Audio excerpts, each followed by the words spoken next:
how many Jews talk about the Holocaust and haven't got the faintest idea in the world what a Holocaust is? Oh, a Holocaust is a terrible tragedy. Oh, it was a big fire or something like that. It's terrible something. No. That's not what a Holocaust is. A Holocaust, according to the actual research documents, means a sacrificial, ritualistic burnt offering. When Abel and Cain and Abel in the Bible offered up a sacrifice to God, the word in the Hebrew Bible is they offered up their holocaust to God. So a holocaust is a ritualistic, sacrificial, burnt offering. Get it right. Why did the Jewish leaders in this country and around the world use the term Holocaust? Very interesting. I think that they are not telling us the whole story.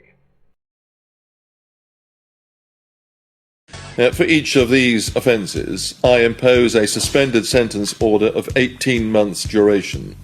For the next 12 months, you will be subject to a rehabilitation activity requirement of up to 20 days. Former football star Joey Barton narrowly escaped jail here at Liverpool Crown Court when he was sentenced for grossly offensive social media posts targeting the broadcaster Jeremy Vine and football pundits Eni Aluko and Lucy Ward. All of these posts were obviously grossly offensive.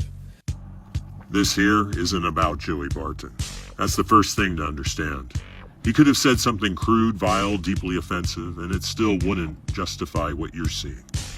Because the spectacle in Britain isn't about correcting one man. It's about sending a message to everyone else. This is what happens when you talk out of line. 6 months in prison, mandatory rehabilitation, state-approved moral correction. Not for violence, not for directing harm, but for words that caused anxiety. That should stop you cold.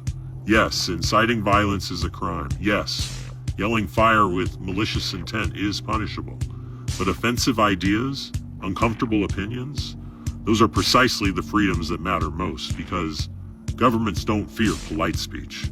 They fear uncontrolled speech. And this is how control works. You don't silence everyone. You make an example of one. And it's plain that each of your victims experienced very substantial distress and anxiety as a direct consequence of your actions. The former Manchester City midfielder was given a 6-month jail term, suspended for 18 months, over 6 posts he made last year on X, including calling Eni Aluko pathetic and saying the black female pundit was only there to tick boxes, and several posts insinuating Jeremy Vine was a paedophile. Here are 5 human abilities that activate only in extreme situations. First, we have hysterical strength. This is when someone you love is in danger and your body stops obeying the limits you think you have. People lift cars, break metal, move objects their normal strength could never touch. Second comes bullet time perception. In life or death moments, your brain slows the world around you. Milliseconds stretch into seconds. You see everything, the fall, the danger, the escape route, with impossible clarity. It's the closest humans ever get to freezing time. Then there's extreme endurance. In the desert, in the ocean, in the snow, humans have survived hours, even days, in conditions science says should kill them. When the will to live takes over, the body unlocks a mode built for ancient survival. Fourth is pain immunity. When adrenaline floods the bloodstream, pain becomes silent. People run on broken legs, fight through deep wounds, escape burning buildings, and only feel the injury once they're finally safe. And lastly, survival instinct superfocus. When death is one step away, the human mind becomes laser sharp. Fear disappears. Distractions vanish. Every thought becomes strategy. Every breath becomes calculation. Humans think they know their limits, but the truth is, you have no idea what you're capable of until life demands the version of you you've never met.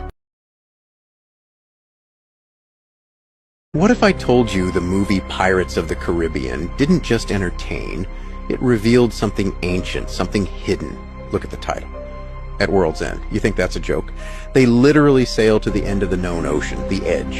And then a frozen wasteland. Massive ice walls, a blizzard so thick it swallows everything. Tell me, does that sound like fantasy to you? Or maybe, just maybe, it's a symbolic reflection of the truth we're not supposed to see? They reach this untouched place beyond maps, beyond reason, a place many believe surrounds our known world, an ice barrier. And it doesn't stop there. Ice Age? Same thing. A group trapped inside a valley surrounded by a gigantic wall of ice. They think that's all there is. Sound familiar? It's not storytelling. It's sneaky disclosure. Truth wrapped in fiction. Why? So when people like me talk about it, we sound insane. Clever, huh? But once you see it, truly see it, you realize it's everywhere. And the sad part? Most people would rather stay blind.